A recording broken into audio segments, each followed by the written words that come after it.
తెలంగాణలో రేషన్ బియ్యం విషయంలో పౌర సరఫరాల శాఖ కీలక హెచ్చరికలు జారీ చేస్తుంది. పేదలకు నాణ్యమైన సన్నబియ్యం ఉచితంగా అందిస్తూ వారి ఆకలి తీర్చాలనే ఉద్దేశంతో ప్రభుత్వం అమలు చేస్తున్న పథకం కొందరి అక్రమాలకు వేదికగా మారుతుంది. గతంలో దొడ్డు బియ్యం పంపిణీ చేసిన సమయంలో చాలా మంది లబ్ధిదారులు వాటిని వినియోగించకుండా బయట విక్రయించేవారు. దీంతో పేదలకు తినేందుకు అనువైన సన్నబియ్యాన్ని ప్రభుత్వం ఉచితంగా అందిస్తుంది.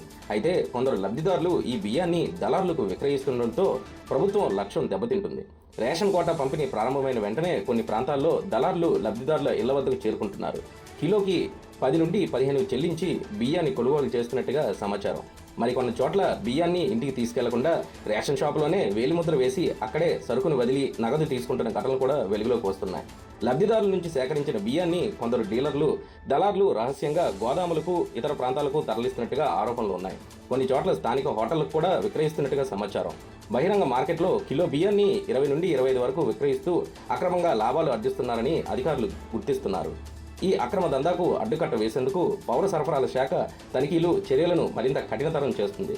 ప్రభుత్వం ఉచితంగా అందించే సన్నబియ్యాన్ని విక్రయించినా, కొనుగోలు చేసినా చట్టపరమైన చర్యలు తప్పవని అధికారులు హెచ్చరిస్తున్నారు.